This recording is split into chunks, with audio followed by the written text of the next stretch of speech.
Bapak Ibu Saudara, mari kita akan sama-sama tundukkan kepala. Kita akan datang kepada Tuhan, menaikkan pujian dan penyembahan kita. Terima kasih Bapa. Kami mengucap syukur pagi hari ini, bukan karena kebetulan Tuhan kami boleh hadir di gereja-Mu Tuhan, tapi semua karena anugerah Tuhan. Kami mengucap syukur karena kebaikan Tuhan. Kami boleh hadir di tempat ini. Kami mau bersama-sama dengan keluarga kami. Kami mau menaikkan pujian dan penyembahan kami. Kami mau menaikkan rasa syukur kami kepada Tuhan. Karena Engkaulah Tuhan selama-lamanya dalam hidup kami. Sekali Yesus tetap Yesus. Dan kami mau terus mengiring Engkau Tuhan. Terima kasih ya Bapa. Bertatalah Engkau atas pujian dan penyembahan kami pagi hari ini. Hanya di dalam nama Yesus kami berdoa. Haleluya. Amin.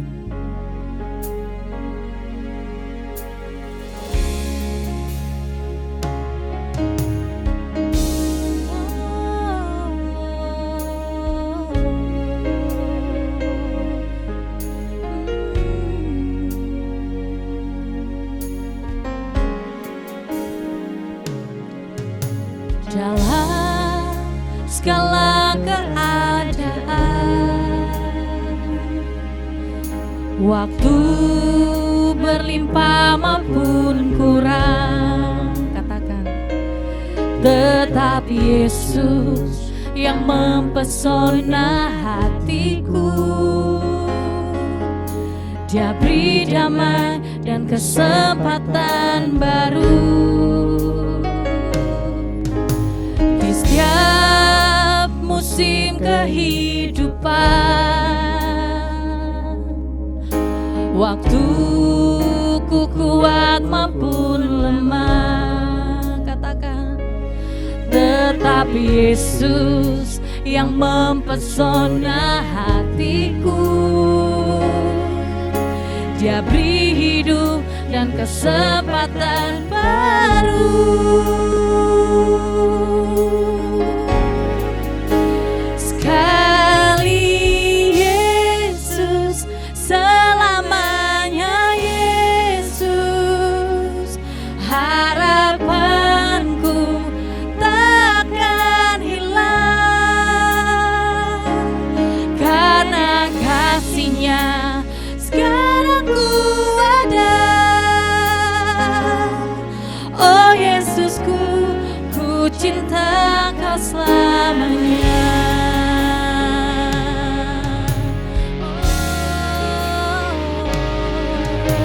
Dalam segala keadaan, waktu berlimpah maupun kurang, waktu berlimpah maupun kurang, katakan tetap Yesus, tetap Yesus yang mempesona hatiku.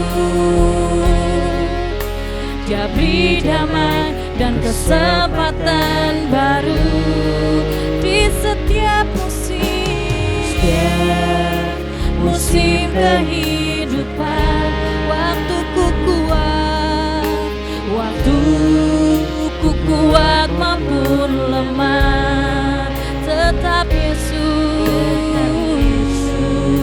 yang mempesona hatiku. Dia beri hidup dan kesempatan baru. Sekali Yesus, selamanya Yesus, harapanku takkan hilang. Karena kasih-Nya sekarang ku ada. Oh Yesusku, ku cinta Kau selamanya. Sekali Yesus, tetap Yesus, selamanya Yesus, harapanku takkan hilang. Karena kasih-Nya sekarang ku ada. Oh Yesusku, ku cinta Kau selamanya.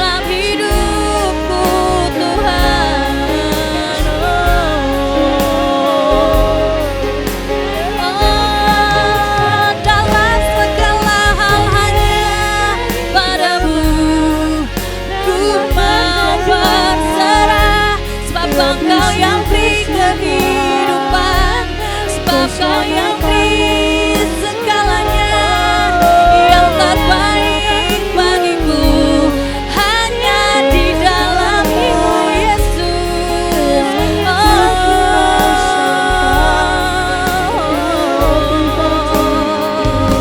Kami bersyukur Tuhan, hanya Engkau pribadi yang mengerti. Sebab itu sekali Yesus tetap Yesus, biar mulut dan hati kami mengakui hanya Engkau satu-satunya yang kami percaya. Oh, Kau tempat pengharapan dalam hidup kami.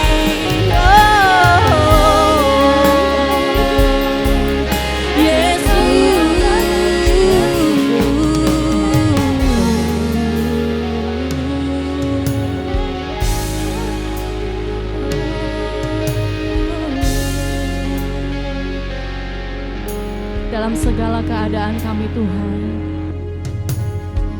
di saat kami berkelimpahan maupun kami berkekurangan, di setiap musim kehidupan kami Tuhan, ketika kami kuat maupun lemah, biarlah Tuhan kami mau nyatakan, tetap Yesus yang mempesona hati kami, tetap Yesus selama-lamanya yang menghibur kami, yang menjadi kekuatan dalam hidup kami. Terima kasih Tuhan Yesus, Engkau sungguh baik, sangat baik bagi kami. Terima kasih Bapa. Sekali Yesus, selamanya Yesus. Katakan, harapanku takkan hilang karena kasih-Nya sekarang ku ada. Oh Yesusku, ku cinta Kau selamanya. Katakan jemaat, sekali Yesus, selamanya Yesus. Amin.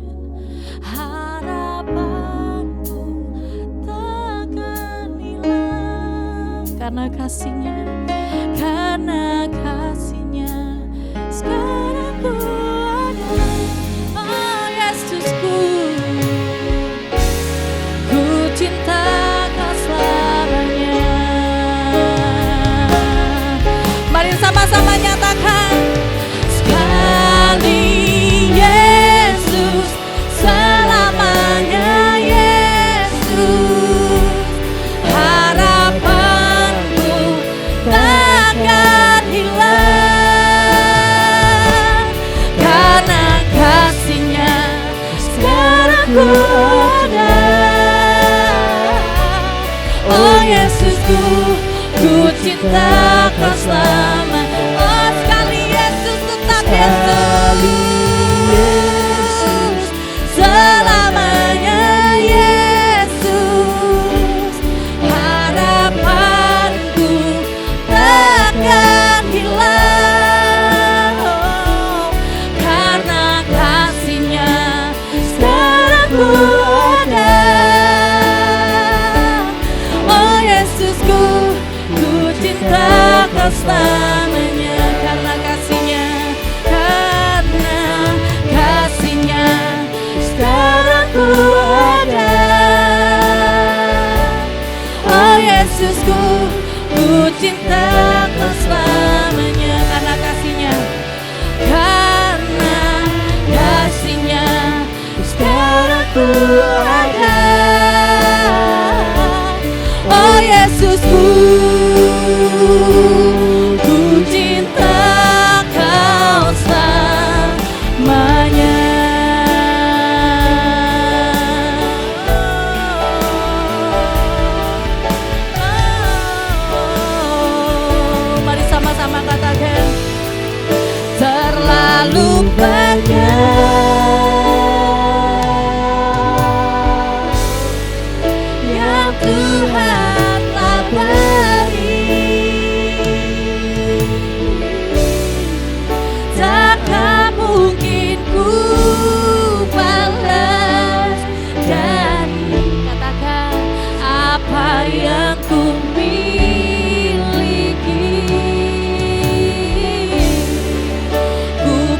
persembahkan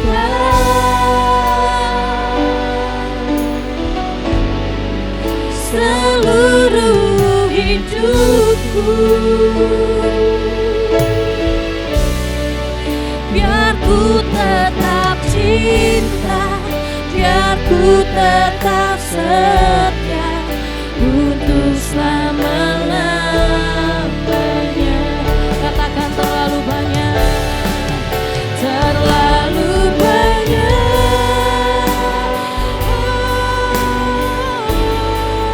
yang Tuhan telah beri. Takkan mungkin ku berlari dari apa yang ku miliki. Ku persembahkan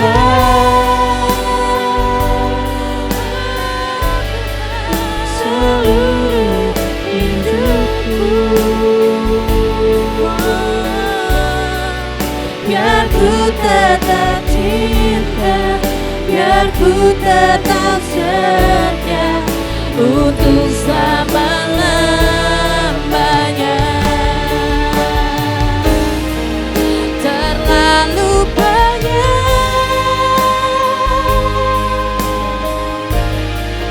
yang Tuhan telah beri, takkan mungkin ku balas dari apa yang ku miliki. Ku persembahkan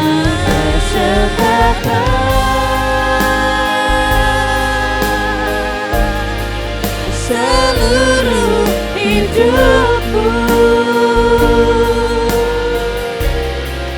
biar ku tetap cinta, biar ku tetap setia untuk selama-lamanya. Biar ku tetap cinta, biar ku tetap cinta, dan ku tetap setia untuk selama-lamanya. Biar ku tetap cinta, biar ku tetap cinta, biar ku tetap setia untuk selama-lamanya.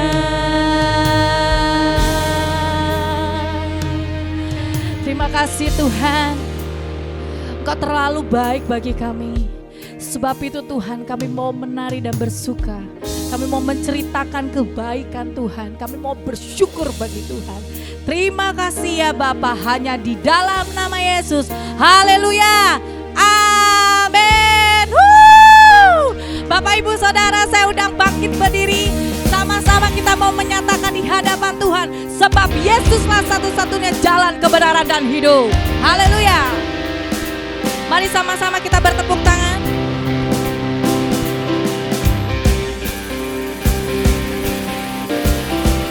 Dengan iman kita mau nyatakan. Sama-sama katakan. Yesus jalan kebenaran dan jalan kehidupan. Itu yang Yesus katakan. Aku percaya, amin. Di dalam namanya ada keselamatan kekal. Katakan sekali lagi. Yesus jalan kebenaran dan jalan kehidupan. Itu yang Yesus katakan. Aku percaya, amin. Di dalam namanya ada keselamatan kekal. Glory, haleluya. Glory, haleluya. Glory, haleluya.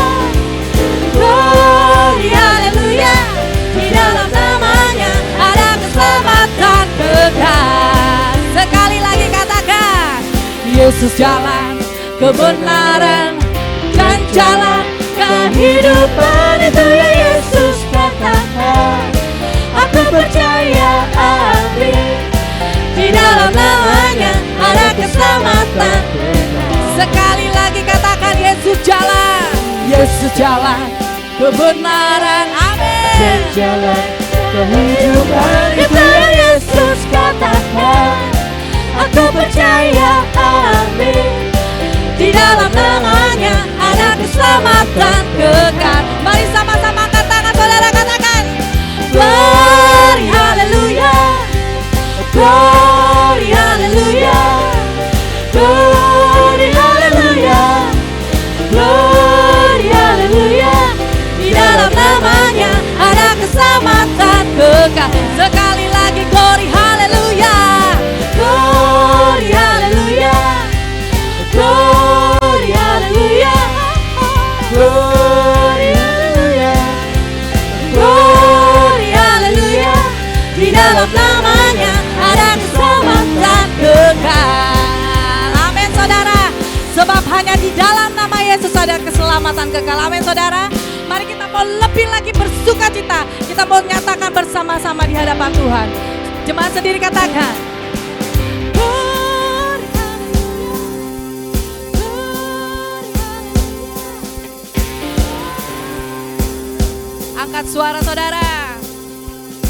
Katakan. Sekali lagi jemaat katakan.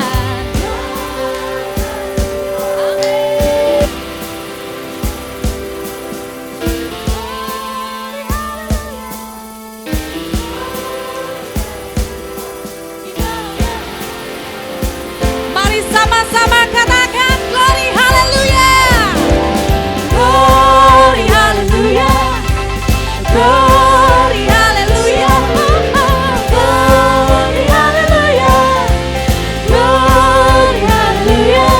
Di dalam namanya ada keselamatan kekal. Di dalam namanya, di dalam namanya ada keselamatan. Sekali lagi katakan di dalam namanya, di dalam namanya ada keselamatan. Haleluya, katakan kekal. Haleluya, berikan tepuk tangan yang lebih lagi meriah buat Tuhan. Haleluya, mari sama-sama kita mau terbang bersama Tuhan. Sebab dialah kekuatan dan gunung batu kita. Haleluya. Mari sama-sama bertepuk tangan saudara. Ku kan terbang, katakan di awan bersamamu, bersamamu dalam kemuliaan. Sebab firman-Mu teguh menopang. Bukan aman, bukan aman dalam butuhan.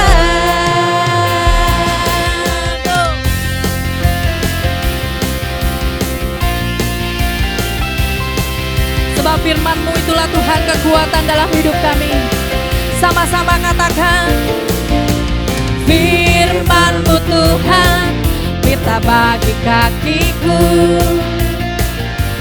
Janji-Mu terang bagi jalan-jalanku.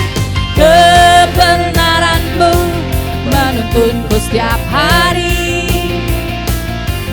Ku menantikan-Mu, beri kekuatan. Sama-sama katakan. Ku kan terbang tinggi di awan bersamamu, bersamamu dalam kemuliaan. Sebab firman-Mu teguh menopang. Bukan aman dalam-Mu Tuhan.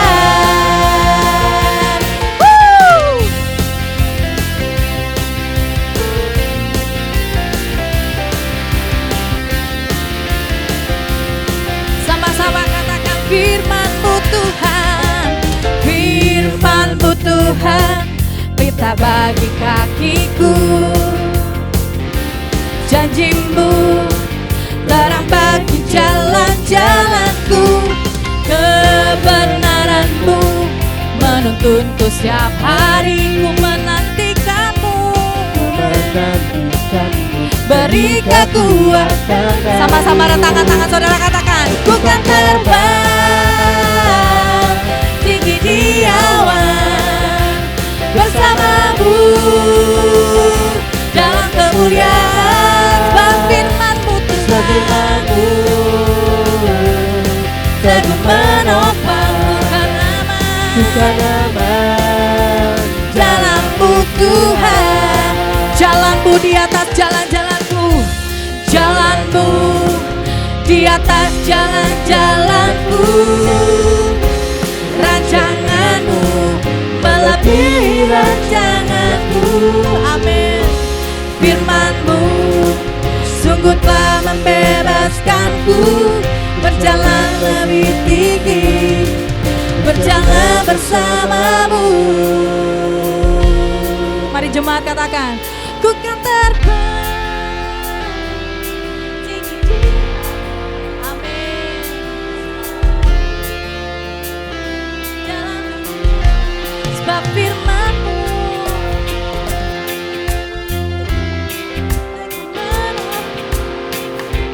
ku kan aman dalam-Mu Tuhan. Mari sama-sama lebih lagi katakan, ku kan terbang tinggi di awan bersama-Mu dalam kemuliaan. Sebab firman-Mu Tuhan teguh menopang, ku kan aman jalan-Mu Tuhan. Ku kan aman, ku kan aman jalan-Mu Tuhan. Ku kan aman, ku kan aman jalan-Mu Tuhan. Berikan tepuk tangan yang meriah buat Tuhan kita. Haleluya, haleluya, haleluya. Terima kasih Tuhan. Bapak Ibu Saudara, ini waktu yang terbaik kita mau menabur untuk pekerjaan rumah Tuhan. Mari kita mau angkat tinggi-tinggi persembahan, persepuluhan dan komitmen kita. Kami mengucap syukur Bapak buat pagi hari ini. Terima kasih buat apa yang Tuhan telah lakukan dalam hidup kami. Kami bersyukur Tuhan, baik di dalam segala kelimpahan, di dalam segala kekurangan, dalam keadaan kami kuat maupun lemah, Engkau hadir dalam hidup kami, bahkan memberkati kehidupan kami. Pagi hari ini kami mau menabur untuk pekerjaan rumah Tuhan. Berkati persembahan, persepuluhan, komitmen yang kami bawa. Dengan kerelaan hati kami mau taburkan ke dalam gereja Tuhan. Terima kasih ya Bapak, kami percaya bahwa Tuhan tidak pernah membiarkan setiap anak-anaknya yang percaya dan berharap kepada Tuhan. Sebab itu Tuhan, kami mau memberi dengan penuh sukacita di dalam nama Yesus. Haleluya, amin. Sidang jemaat dipersilakan duduk kembali.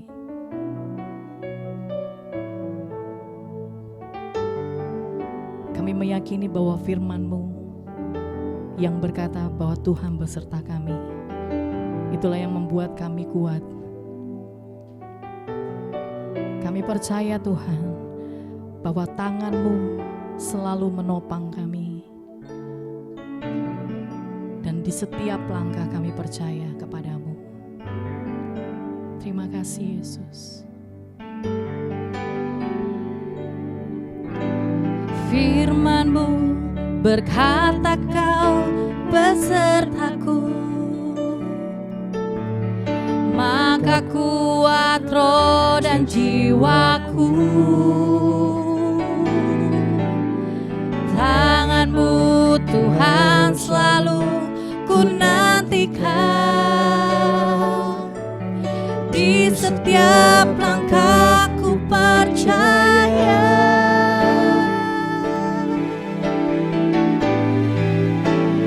Dengan sayap-Mu ku akan terbang tinggi, di tengah badai hidup ku tak menyerah. Kau kekuatan dan perlindungan bagiku, pertolonganku di tempat maha tinggi.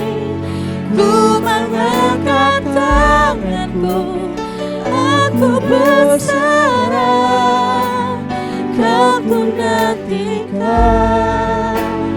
kau yang ku sembah, Yesusku, Rajaku.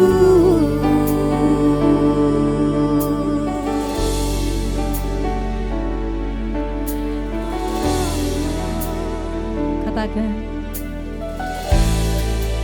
firman-Mu berkata, firman-Mu berkata kau besertaku,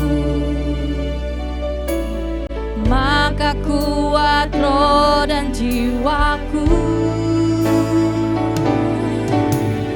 Tangan-Mu Tuhan selalu ku nantikan, oh, di setiap langkahku percaya, dengan sayap-Mu ku akan terbang tinggi di tengah badai hidup.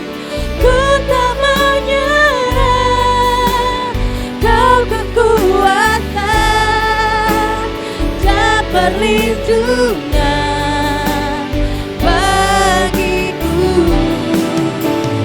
pertolonganku di tempat maha tinggi.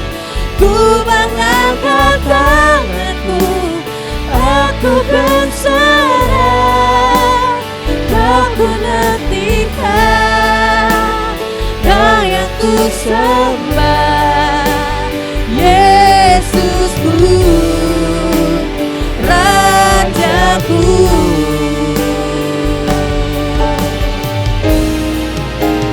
Dengan sayap-Mu, saya undang hambanya Pendeta Thomas, di tengah badai hidup, ku tak menyerah, kau kekuatan dan perlindungan bagiku, pertolonganku di tempat maha tinggi. Ku mengangkat tanganku, aku berserah, kau ku nantikan, kau yang ku sembah, Yesusku, Rajaku. Dengan sayap-Mu ku akan terbang tinggi di tengah badai hidup. Untuk menyerah, kau kekuatan dan perlindungan bagiku, Pertolonganku di tempat maha tinggi. ku mengangkat tanganku, aku berserah, kau ku nantikan, kau yang ku sembah, Yesusku, Rajaku. Terima kasih Tuhan, Allah kami, Raja kami yang berkuasa. Kami boleh menyembah Tuhan dalam ibadah pagi hari ini. Tuhan memberkati, sebentar kami akan mendengar firman-Mu. Roh Kudus menolong kami untuk mampu mengerti firman-Mu, membimbing kami supaya kami dapat melakukan firman-Mu yang kami dengar pagi hari ini. Berkati juga anak-anak kami, berkati untuk guru yang membimbingnya, sehingga mereka, anak-anak itu bertumbuh semakin besar, semakin mengerti. Bahkan kami merindukan mereka semua dijamah Roh Kudus, sehingga mereka akan percaya bahwa Yesus Tuhan itu selamat mereka pada saatnya nanti. Terima kasih Bapa di surga, di dalam nama-Mu kami menaikkan doa ini. Amin.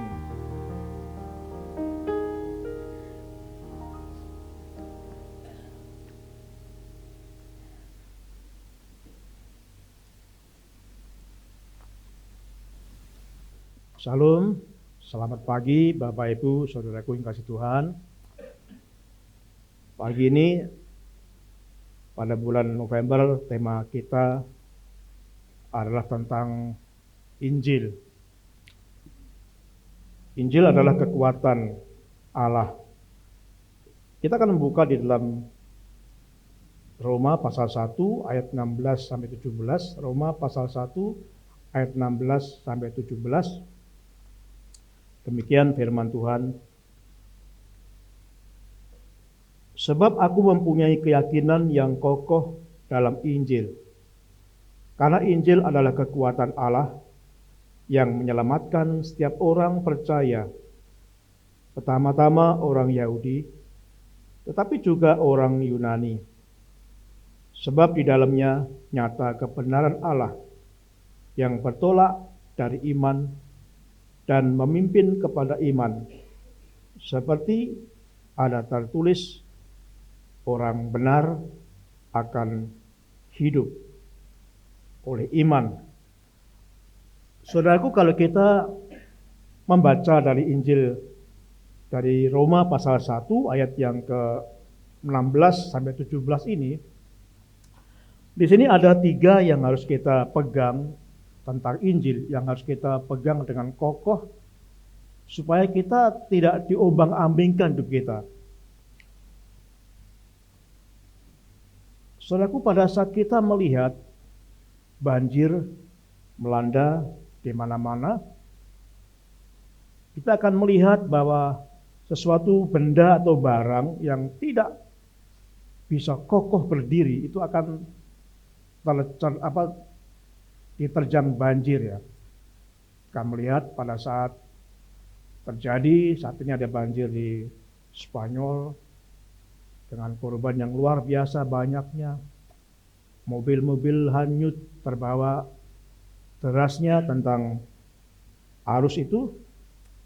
Kita melihat bagaimana pengalaman-pengalaman yang kita dengar di berita televisi di daerah-daerah lain di Indonesia. Ada banyak sekali banjir.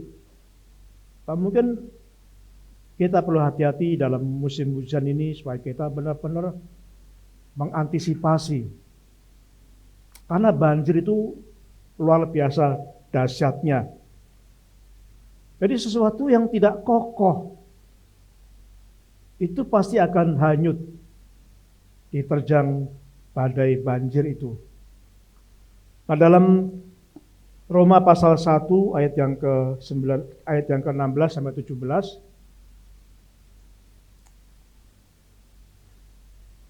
Dalam nats yang kita baca ini, sebab aku mempunyai keyakinan yang kokoh dalam Injil. Perhatikan, sesuai di teks yang saya tulis itu lebih jelas ya, ada tanda itu. Ada 3 hal di sini. Karena Injil adalah kekuatan Allah untuk apa? Yang pertama adalah untuk menyelamatkan. Ini yang sangat penting kita mengikuti Yesus itu karena dalam Injil itu ada suatu kepastian untuk menyelamatkan. Menyelamatkan siapa? Orang yang percaya. Baik itu orang Yahudi maupun orang Yunani, baik semuanya orang-orang yang percaya kepada Yesus. Dan yang kedua dalam ayat ke-17, sebab di dalamnya, dalam Injil, itu nyata kebenaran Allah. Jadi Bapak Ibu, kalau kita berdebat tentang siapa yang benar, mungkin pendapat pribadi kita bisa salah. Tapi kita harus sesuaikan apakah pandangan pribadi itu sesuai dengan Injil atau tidak. Kalau tidak berarti itu tidak benar. Kenapa? Karena Injil adalah kebenaran Allah. Banyak orang mengaku benar, banyak orang merasa benar, tapi kadang-kadang karena dia nggak mengerti Injil, nah dia merasa benar. Tapi kita sudah percaya Yesus, mari kita akan selalu koreksi apa yang kita pertahankan benar itu, apakah itu sungguh-sungguh sesuai dengan Injil. Karena Injil adalah kebenaran Allah. Dan yang ketiga, Injil itu akan membawa iman kita, memimpin iman kita untuk terus bertumbuh. Kita akan belajar 3 hal ini pada hari ini. Jadi yang pertama yang kita akan pelajari adalah bahwa Injil adalah menyelamatkan orang percaya. Amin. Saya mengharapkan Bapak Ibu nggak goyah. Apa yang terjadi, badai, gelombang apapun kehidupan kita yang terjadi, mungkin semua boleh lepas dari kita, tapi jangan lepaskan Injil. Karena Injil adalah kepastian keselamatan bagi orang yang percaya. Injil bukan filsafat, bukan isepan jempol, bukan menakut-nakuti, tapi Injil adalah sesuatu pernyataan Allah. Bukan, tujuannya bukan hanya untuk memperbaiki moral. Ada banyak orang menekankan moral,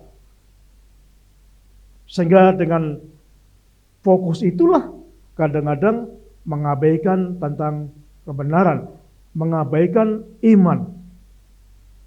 Jadi Injil itu adalah kekuatan Allah yang diberikan melalui Roh Kudus bagi kita semuanya.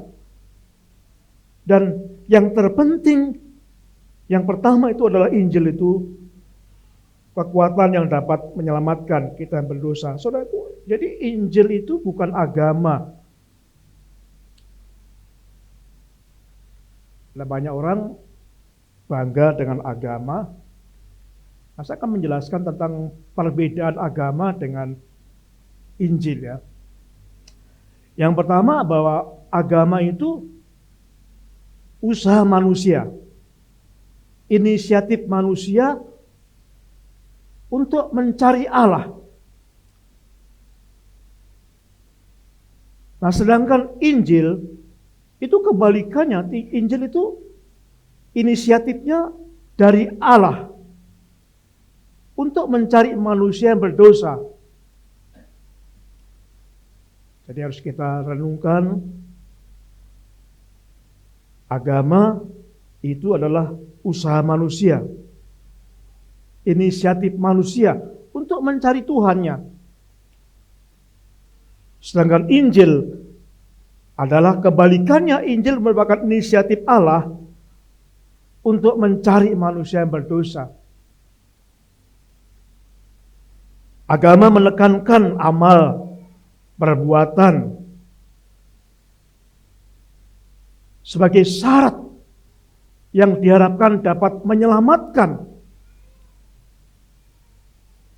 Tetapi Injil hanya mengimani, hanya percaya bahwa keselamatan itu bukan usaha manusia,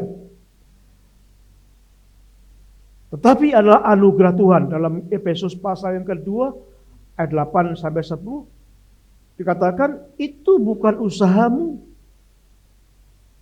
itu pemberian Allah. Jangan ada orang yang menyombongkan, memegahkan diri. Jadi kalau agama itu usaha kita, bagaimana supaya kita berharap bisa diselamatkan? Kita berbuat baik, kita beramal dengan harapan kalau amal kita, perbuatan baik kita memenuhi syarat, kita akan mendapatkan keselamatan. Tapi Injil bukan seperti itu. Injil adalah percaya, hanya percaya, mengimani bahwa keselamatan itu adalah pemberian Allah, bukan usaha kita.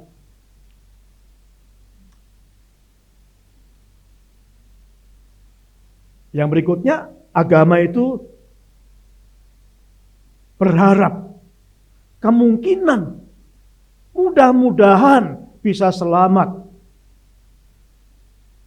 Tidak ada satupun agama yang bisa memastikan kalau saya melakukan ini, kalau saya berbuat ini, ya paling banter mudah-mudahan saya akan selamat. Tetapi Injil jelas. Ada kepastian. Kalau kita membuka di dalam Yohanes pasal yang ke-10 ayat yang ke-28, Saudara. Injil yang pasal 10 ayat yang ke-28 dikatakan dengan sangat jelas, dan aku memberikan hidup yang kekal kepada mereka. Sudah ketemu? Dan mereka apa? Pasti tidak akan binasa sampai selama-lamanya. Dan seorang pun tidak akan merebut mereka dari kasih tangan Allah. Jadi agama itu hanya mudah-mudahan berharap karena usaha manusia. Sedangkan Injil itu pemberian Tuhan. Dan kita cukup beriman, percaya. Dan hasil iman kita itu akan membuahkan, menghasilkan kepastian. Dikatakan dan pasti tidak akan binasa.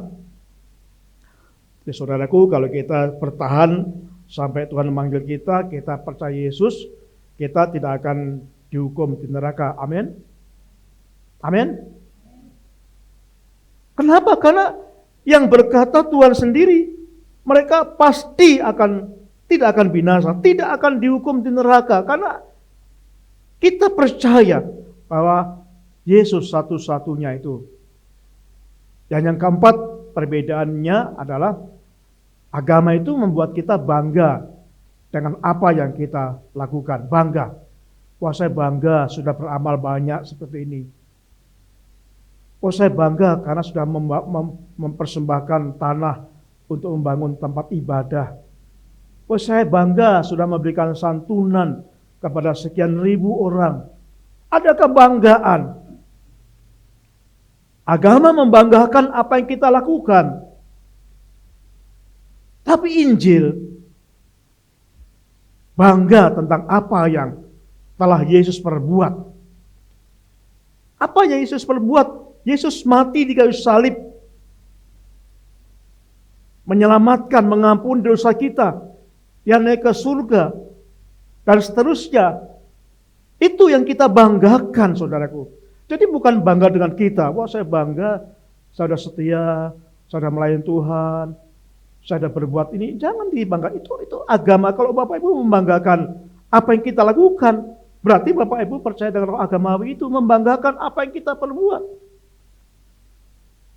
Tapi percaya kepada Tuhan sehingga kita membanggakan apa yang Tuhan perbuat bagi kita. Jadi sekali lagi saya membandingkan ini, saya membaca sekali lagi bahwa perbedaan antara agama dengan Injil. Agama itu inisiatif manusia untuk mencari Tuhan. Sedangkan Injil inisiatif Allah untuk mencari manusia yang berdosa. Agama menekankan perbuatan baik, amal. Sedangkan Injil, selamatan didapatkan hanya percaya Yesus. Anugerah. Dan agama itu sifatnya hanya mudah-mudahan, hanya berharap. Ada kemungkinan. Tetapi Injil kepastian bahwa kita pasti tidak akan dihukum jika kita percaya Yesus. Dan agama itu membuat kita bangga dengan apa yang kita lakukan. Sedangkan Injil menekankan kita bangga tentang yang Yesus perbuat dalam kehidupan kita. Nah, saudaraku yang kasih Tuhan, saya mengharapkan Bapak Ibu bisa membedakan tentang beda agama dengan Injil itu. Kalau kita membaca dalam 2 Petrus pasal yang ketiga, 2 Petrus pasal yang ketiga, ayat yang ke-9, saudaraku, Bapak Ibu bisa membaca 2 Petrus pasal yang ketiga, ayat yang ke-9 dengan jelas berkata demikian, Tuhan tidak lalai menepati janjinya.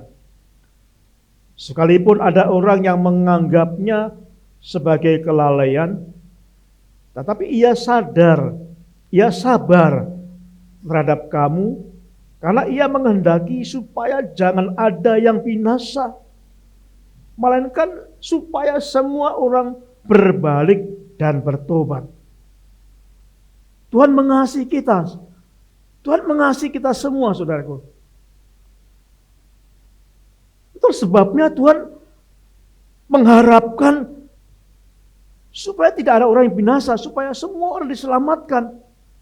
Karena Tuhan mengasihi kita.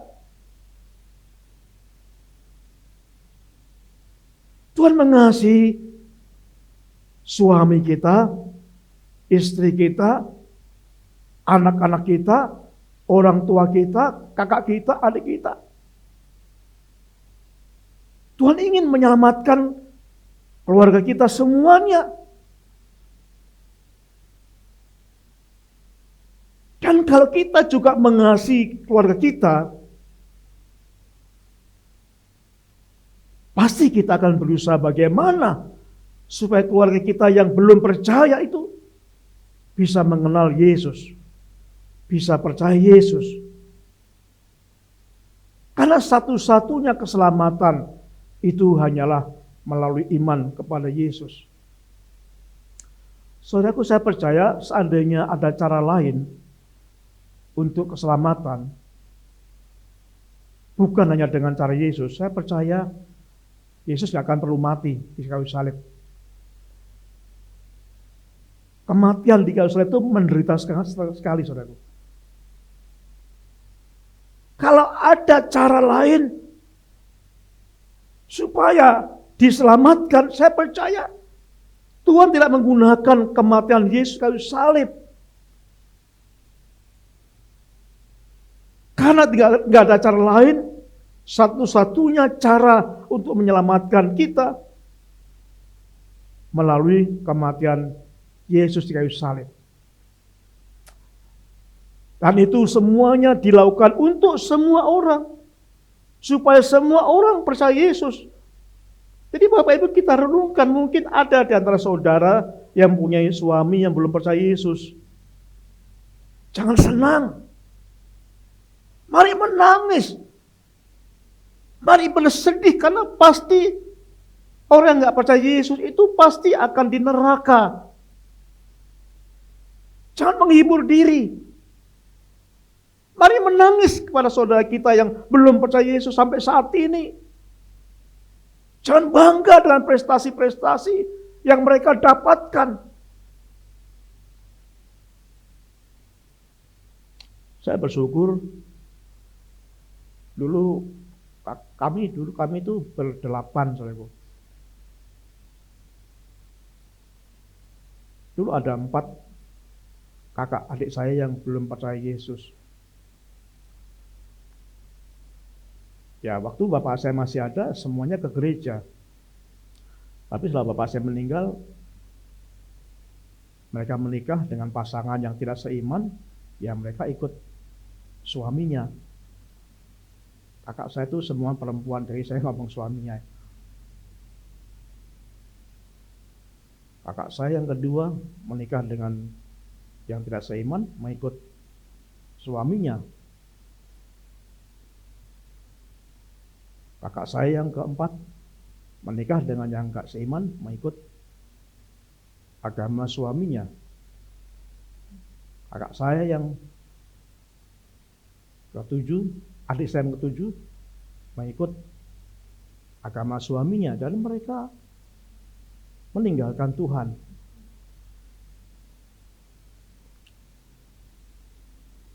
Saya bersyukur satu persatu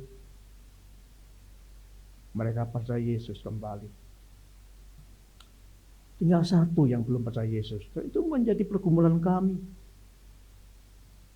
Supaya saya mengingat kakak saya itu, maka foto kakak saya itu saya pasang di rumah kami. supaya saya ingat. Saudaraku, ini sangat penting. Ini bicara bukan hanya kehidupan di dunia saja, tapi kehidupan kekal. Allah mengendaki, Allah mengasihi semua orang supaya diselamatkan. Jadi kalau kita mengasihi keluarga kita, ya fokus kita harus menyampaikan tentang hal yang sangat penting ini, saudaraku. Allah mengendaki semua orang tidak binasa. Dengan kata lain, Allah mengendaki supaya semua orang diselamatkan di dalam kerajaan surga, yaitu dengan melalui percaya kepada Yesus. Nah, saudaraku, tanpa Yesus manusia itu binasa. Upah dosa adalah maut, kehilangan kemuliaan Allah.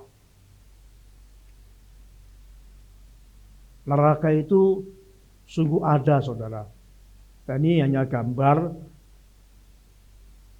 Saya nggak tahu, belum sampai ada foto yang pasti di neraka, tapi ini ilustrasi berdasarkan Wahyu pasal 20 ayat yang ke-14. Dikatakan Wahyu pasal 20 ayat 14 ini berkata demikian, saudaraku. Lalu maut dan kerajaan maut itu dilemparkan ke dalam lautan api. Itulah kematian yang kedua, lautan api. Dan setiap orang yang tidak ditemukan namanya tertulis di dalam kitab kehidupan itu, ia dilemparkan ke dalam lautan api. Jadi neraka itu real. Bukan menakut-nakuti, tapi real. Sesungguhnya neraka itu diciptakan bukan untuk manusia, tetapi diciptakan untuk iblis. Tapi kita yang sesungguhnya memilih jalan untuk tidak percaya Yesus, untuk kita mengikuti dengan cara iblis, ya kita nggak ada pilihan, akan dimasukkan dalam api neraka itu, yang disebut kematian kekal. Nggak akan bisa mati lagi, saudara, menderita selamanya. Ya kalau kita hidup di dunia, misalkan firman Tuhan mengatakan 70 tahun, misalkan 70 tahun menderita terus, ya memang 70 tahun itu lama, saudara. Tapi dibandingkan dengan kehidupan kekal, 70 tahun itu hanya sejengkal saja. Jadi pada saat kita mengakhiri hidup kita dan sampai kita belum percaya Yesus, sampai istri kita belum percaya Yesus, sampai suami kita belum percaya Yesus, sampai anak-anak kita, sampai orang tua kita belum percaya Yesus, sampai kakak kita, adik kita, semua yang kita cintai, yang kita kasih itu belum percaya Yesus, kita kan membayangkan bahwa mereka ada dalam api neraka itu, menderita, dan sifatnya kekal selamanya. Terus sebabnya supaya kita benar-benar merenungkan hal ini. Memang zaman sekarang ini, saudaraku, zaman sekarang itu gereja-gereja itu lebih senang mendengarkan khotbah yang bertemakan berkat, gitu ya. Wah, diberkati, amin, amin. Hidupmu akan sembuh, amin, amin. Masalahmu akan hilang, amin, amin. Usahamu akan diberkati, amin, amin. Nah itu senang, saudaraku. Kalau kita senang ini mengikuti Yesus, berarti kita hanya menyenangkan diri sendiri.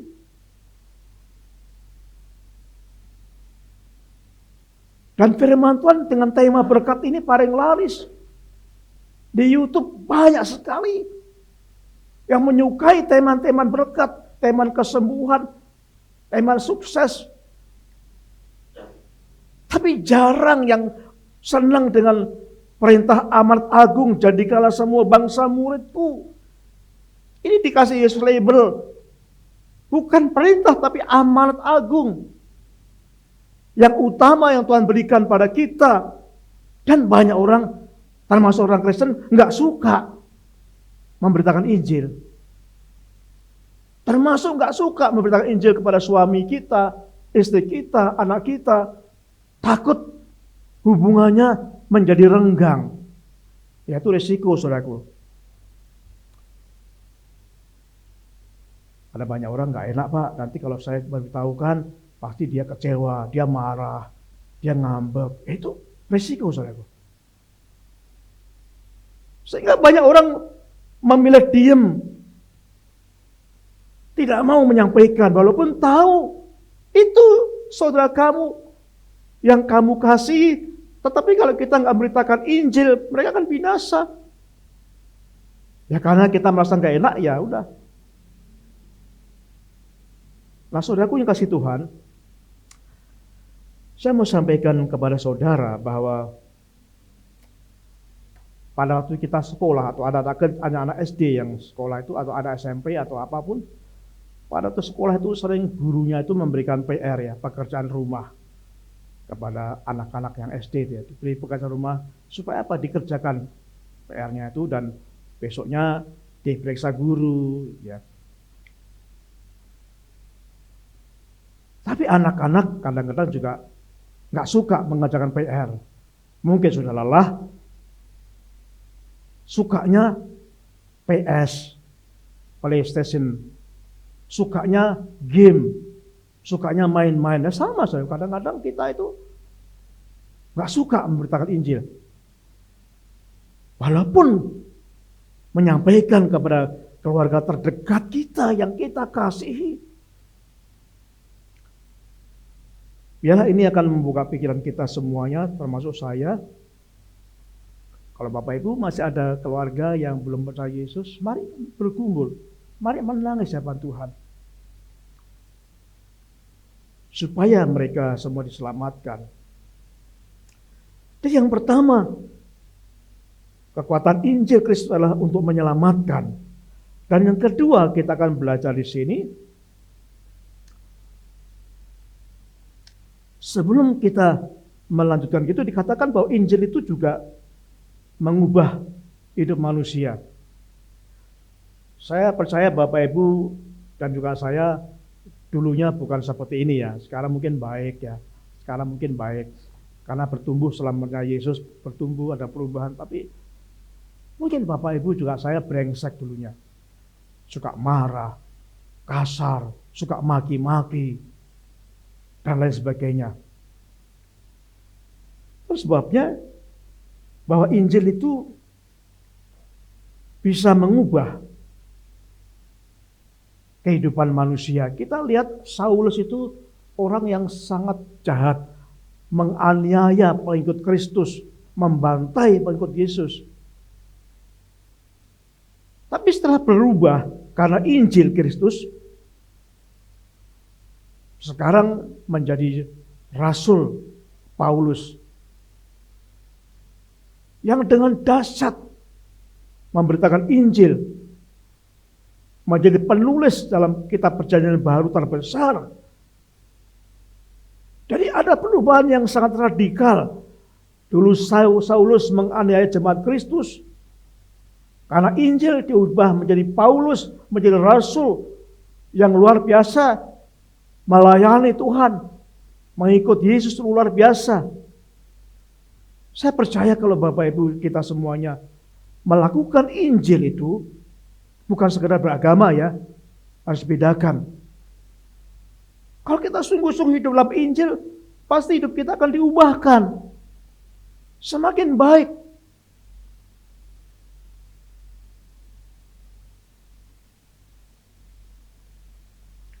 Ada banyak orang mungkin berkata, kenapa ya kok orang ini kok sejak dulu kok nggak berubah-ubah, padahal dia udah Kristennya 30 tahun, tapi kenapa kok nggak berubah ya? Ya mungkin harus bertanya, apakah dia itu mengikut Injil atau hanya beragama Kristen?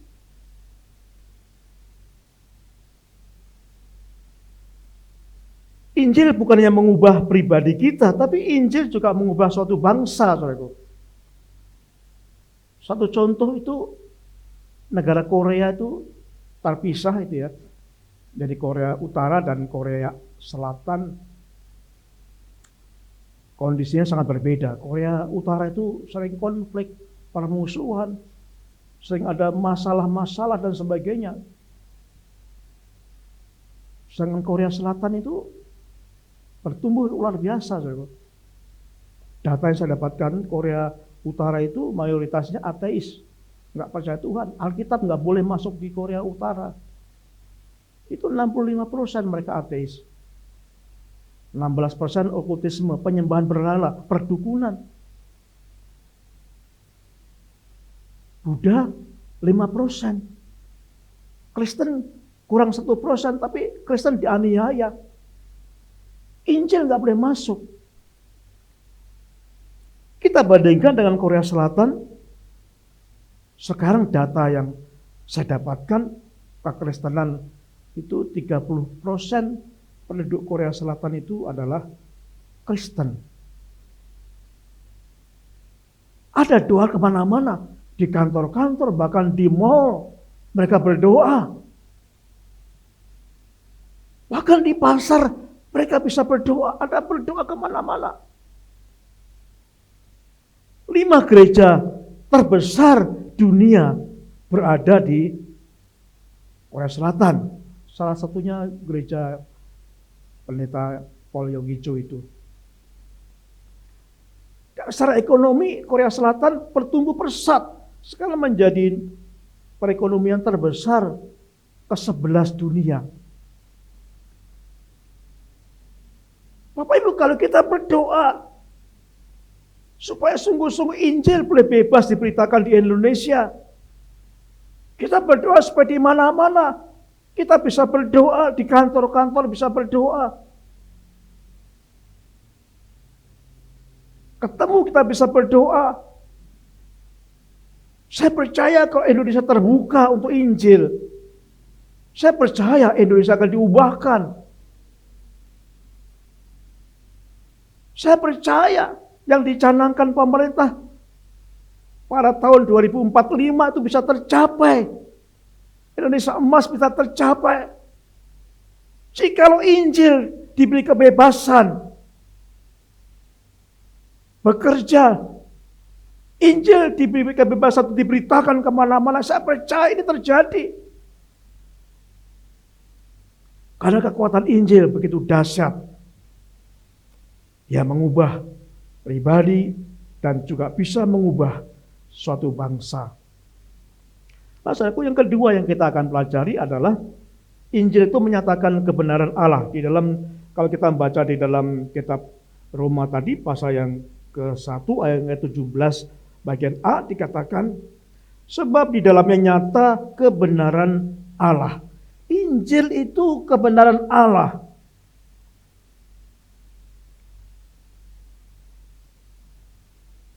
Galatia pasal yang kedua ayat 16.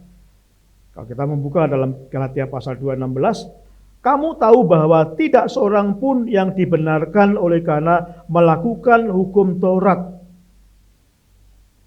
tetapi hanya oleh karena iman dalam Kristus Yesus.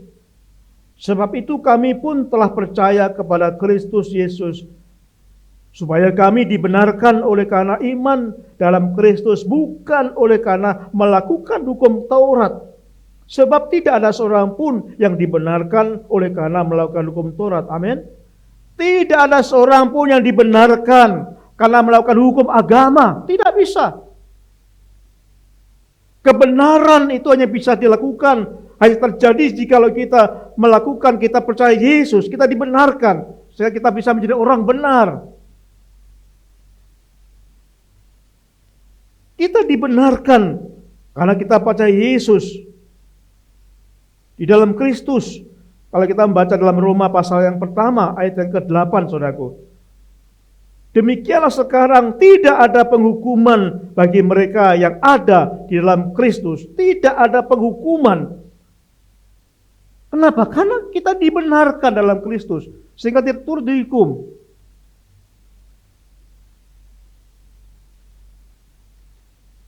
Jadi ini ada dua tingkatan kebenaran. Yang pertama itu waktu kita pada Yesus,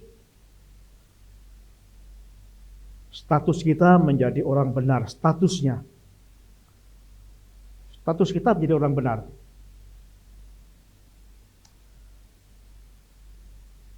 Kalau status kita orang benar, saudaraku, gini, pengertian begini. Kita itu orang yang benar. Tapi kadang-kadang masih melakukan dosa. Bukan orang yang berbuat dosa, kadang-kadang melakukan kebenaran. Ini sangat berbeda. Jadi kita statusnya kita menjadi orang benar. Walaupun kadang-kadang kita masih melakukan dosa. Masih berbuat dosa. Kita jangan menjadi orang yang berdosa. Kadang-kadang berbuat benar. Saya mau beri contoh begini. Ikan itu bisa hidup sebentar di darat. Kalau kita tangkap ikan, kita taruhkan di darat, bisa sebentar. Tapi nggak akan bisa hidup di darat. Sama dengan kita tuh bisa menyelam di air. Tapi sementara. Kita nggak akan bisa hidup dalam air. Kita itu orang dibenarkan. Bukan orang berdosa, tapi sudah dibenarkan. Kita bisa melakukan kesalahan. Tapi jangan sampai kita hidup dalam dosa itu. Karena kita telah ditebus. Status kita adalah status orang yang benar. Dan bagian lain, Rasul Paulus berkata bahwa kita itu dipanggil menjadi orang yang benar. Dalam 1 Korintus pasal 1 ayat yang ke-12 dikatakan demikian. 1 Korintus pasal 1 ayat ke-2. Kepada jemaat Allah di Korintus, aku, yaitu mereka yang dikuduskan, jemaat di Korintus, jemaat yang sudah percaya Yesus, jemaat itu berarti yang sudah percaya Yesus. Itu dikuduskan, statusnya kudus. Jadi saudara dan saya yang percaya Yesus, statusnya adalah status orang kudus. Tetapi tidak berhenti di situ, Rasul Paulus melanjutkan. Dan yang dipanggil menjadi orang kudus. Panggilan kita adalah bukan status menjadi orang kudus, tapi panggilan kita adalah panggilan untuk menjalani hidup yang kudus itu panggilan kita.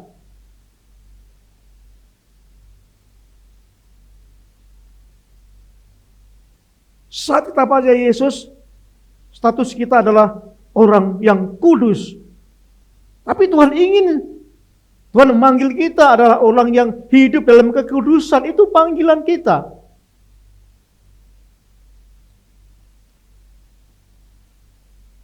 Oleh sebab itu, saudaraku, supaya kita tidak hanya berhenti menjadi status orang kudus, kita berjuang supaya kita melakukan panggilan kita hidup dalam kekudusan itu.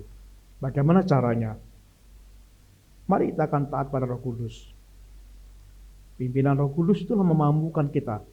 Roh Kudus akan memampukan kita. Kita hidup kudus di hadapan Tuhan.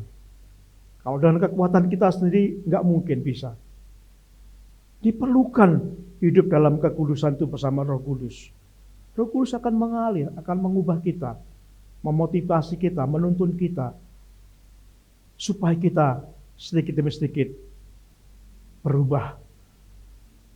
Bukan statusnya yang kudus, bukannya status yang kudus, tapi hidup dalam kekudusan. Itu karena karya Roh Kudus yang nyata dalam kehidupan kita.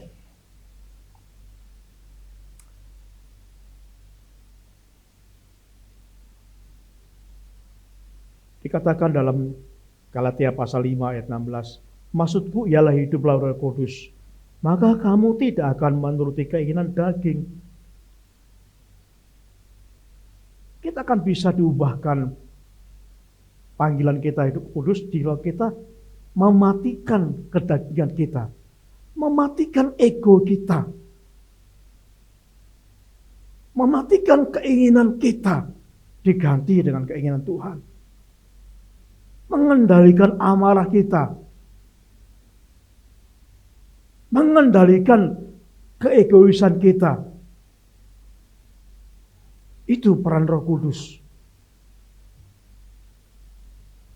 Sehingga kita bisa menghidupi panggilan kita menjadi orang yang kudus. Dan yang ketiga, kuasa Injil Kristus itu adalah memimpin kita hidup dalam iman. Di dalam Roma pasal yang ke-1 ayat 17b tadi dikatakan, untuk memberitakan Injil kepada kamu juga, dan 17 ya, yang bertolak dari iman dan memimpin kepada iman. Memimpin dalam iman. Dari iman memimpin dalam iman. Sehingga dikatakan ini orang benar akan hidup oleh iman. Jadi Injil itu punya kekuatan, yang pertama tadi menyelamatkan, yang kedua akan mengubah kita, yang ketiga itu memimpin iman kita untuk sungguh-sungguh menerapkan iman kepada Yesus.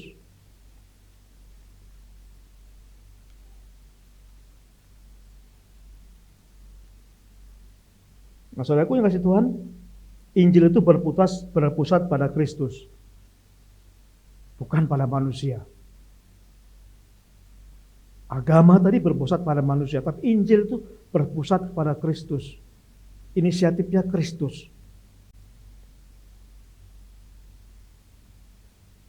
Akan membawa kesempurnaan. Jadi iman kita kepada Kristus, di dalam Ibrani pasal yang ke-12 ayat 2, kalau kita menghidupi iman kita, menghidupi kebenaran itu, saudaraku, kita akan dibawa kepada kesempurnaan, akan bertumbuh terus. Akan bertumbuh. Kesempurnaan di sini adalah target. Kalau kita jabarkan itu, kalau kita hidup kita lebih baik daripada kemarin, ini berarti sudah menuju ke kesempurnaan. Kalau bulan yang akan datang, hidup kita lebih baik dari sekarang, itu menuju ke kesempurnaan. Kalau tahun ini hidup kita lebih baik daripada tahun lalu, ini berarti sudah menuju kesempurnaan. Nah, jangan sampai makin tahun hidupnya makin hancur. Makin gak setia Tuhan, makin malas berdoa, makin mudah marah, makin ini, yang negatif semua. Lalu pertanyaan dari bagaimana iman kamu? Apakah iman kamu tidak sanggup membawa hidup kesempurnaan? Karena janji Tuhan itu iman kepada Yesus akan sanggup membawa kita kepada kesempurnaan. Akan lebih baik.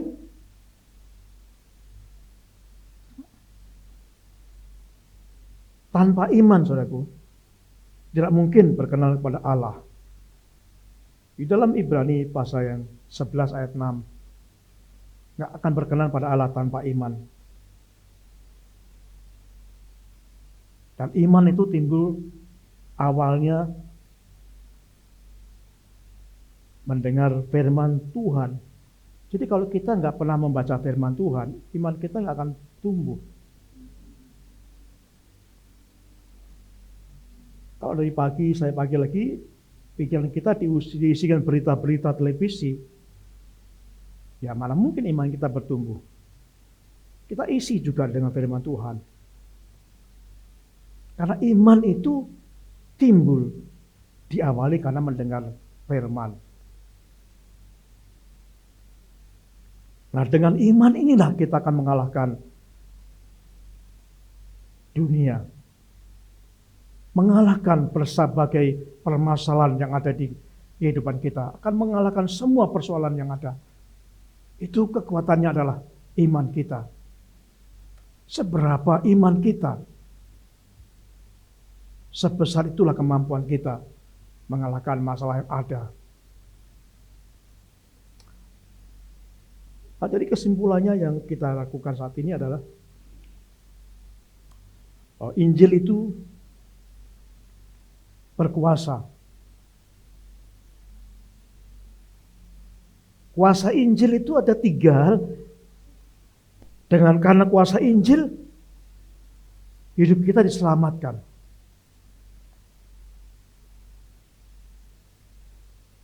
Kuasa Injil itu akan membawa hidup kita dalam kebenaran. Dan kuasa Injil itu membawa kita bertumbuh dalam iman, sehingga membawa kita pada kesempurnaan. Injil ada kekuatan Allah. Kalau kita punya iman dalam Yesus itu, tantangan, masalah, Tuhan akan tolong. Bahkan Tuhan akan mampukan kita untuk mengalami mukjizat Tuhan. Akan ada kuasa. Terus sebabnya Bapak Ibu, sangat penting kita membaca firman Tuhan, merenungkan, supaya iman kita bertumbuh. Mari kita akan renungkan tentang Injil selama bulan November ini. Saya mengharapkan kita akan mengalami pertumbuhan yang luar biasa. Keyakinan, saya kayaknya punya semangat untuk mampu memberitakan orang-orang yang di sekitar kita. Orang-orang kita kasih. Mereka yang belum kita percaya. Yang belum percaya Yesus, mari kita akan doakan. Mari kita akan sampaikan berita sukacita. Karena Injil adalah berita sukacita. Injil adalah berita kabar baik. Kabar baik tentang apa? Kabar baik manusia yang berdosa bisa masuk ke surga asalkan kita percaya Yesus. Amin. Terima kasih Tuhan Yesus untuk firman-Mu pada pagi hari ini. Tuhan tolong kami. Masih teringat dalam pikiran kami Tuhan pada saat Tuhan jamah kami. Pada saat Tuhan berinisiatif memanggil kami, memilih kami sehingga kami menjadi orang percaya. Kami teringat bahwa Tuhan juga merindukan orang-orang di sekitar kami, orang tua kami, pasangan hidup kami, anak kami, kakak kami semua. Tuhan ingin mereka diselamatkan melalui kami. Tolong kami ya Bapa, supaya kami beritakan kabar baik ini, berita sukacita ini bagi mereka, supaya mereka diselamatkan, supaya mereka sungguh-sungguh mengalami kerinduan Tuhan, tidak akan dihukum karena mereka percaya Yesus sebagai Tuhan Juru Selamatnya. Terima kasih Bapa di surga, mampukan kami Tuhan untuk menyampaikan berita dalam momen Natal, supaya ini sungguh-sungguhnya kami beritakan momen Natal ini tentang Yesus Kristus.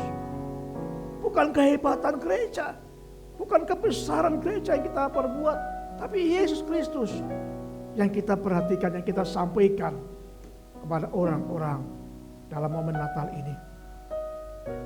Makasih Bapak. Kita akan naikkan pujian ini saudaraku. Bila ini menjadikan kerinduan kita. Mereka perlu Yesus. Mereka perlu Yesus. Kita nyanyikan pujian ini.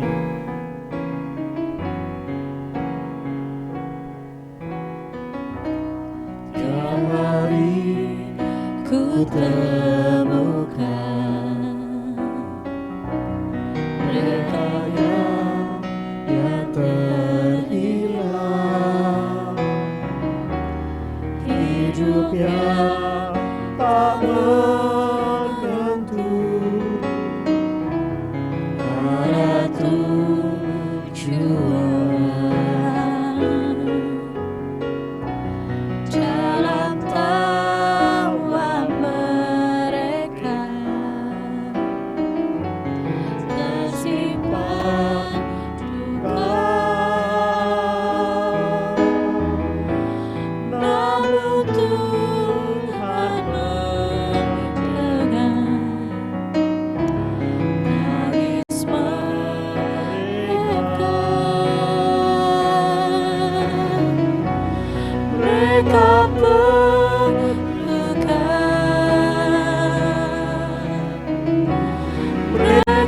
perlukan kasih Yesus yang besar sebagai jawaban mereka perlukan.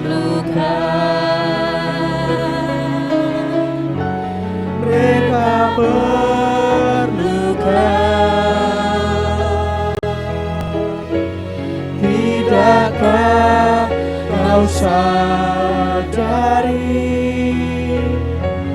Dia kasih yang sejati mereka perlukan.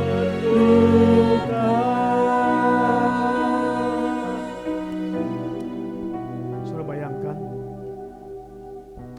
jika saudara masih punya keluarga yang saudara kasihi, yang mungkin saat ini belum percaya Yesus, mari mulai doakan.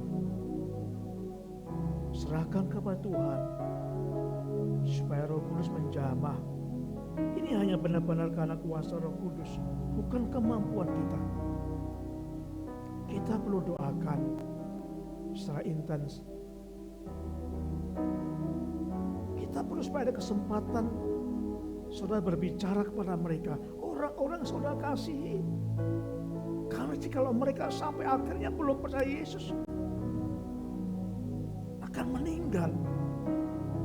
Mereka gak bisa masuk dalam kerajaan kekal di surga. Artinya mereka akan hidup dalam neraka, penderitaan kekal.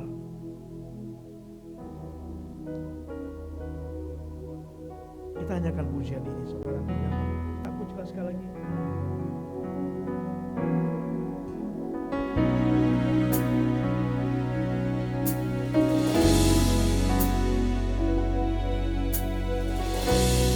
Tiap hari ku temukan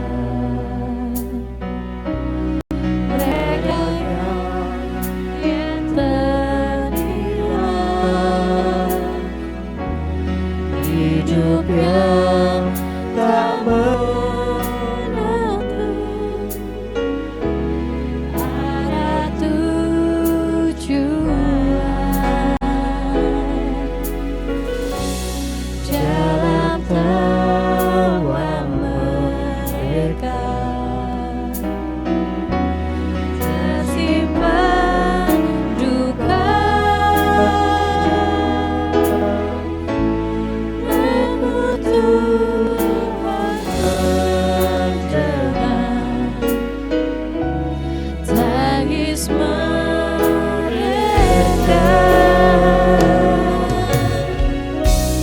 Mereka perlukan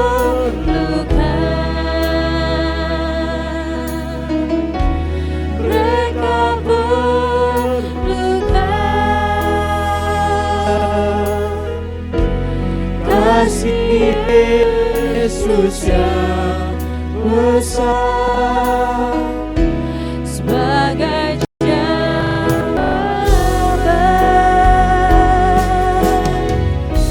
mereka perlukan.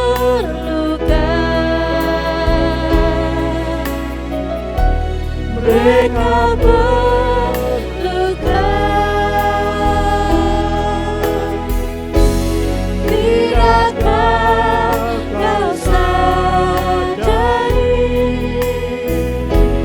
Dia kasih yang sejati mereka perlukan.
mereka perlukan.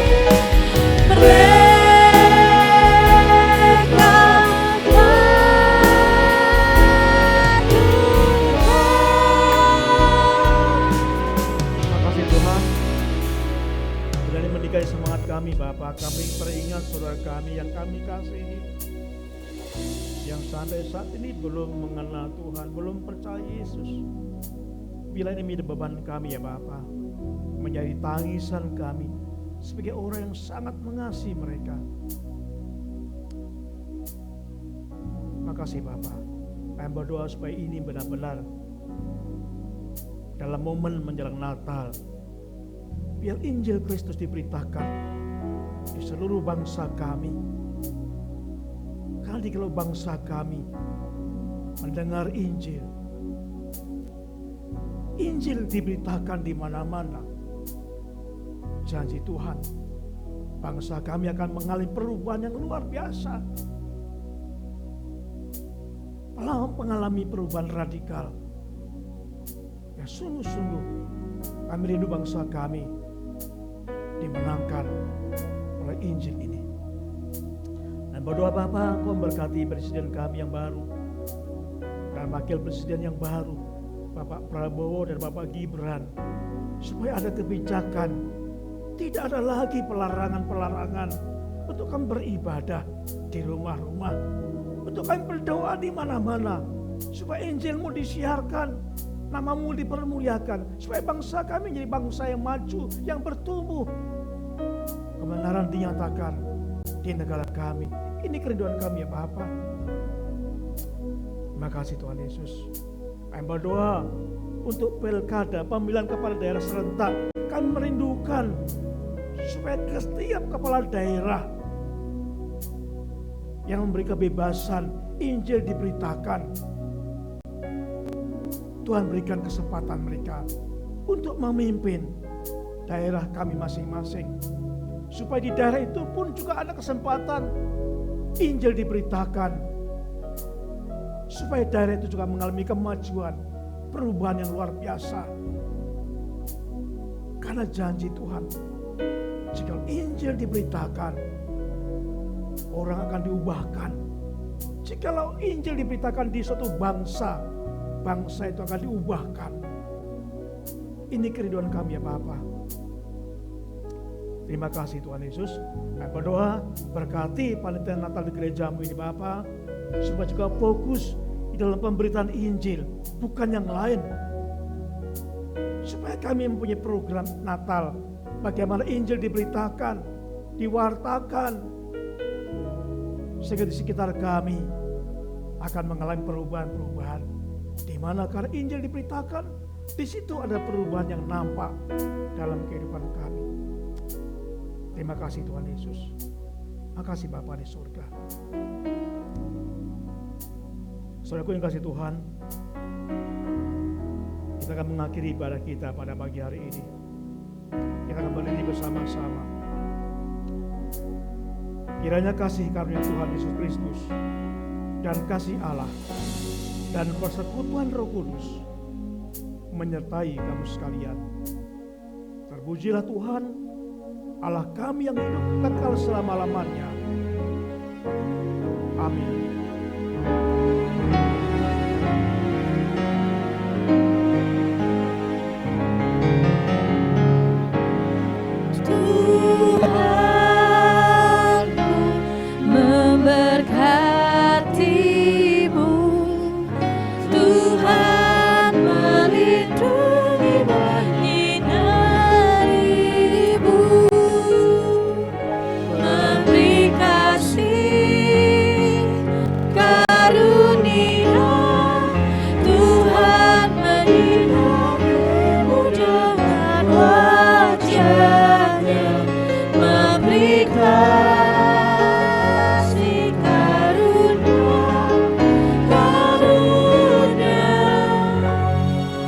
Damai sejahtera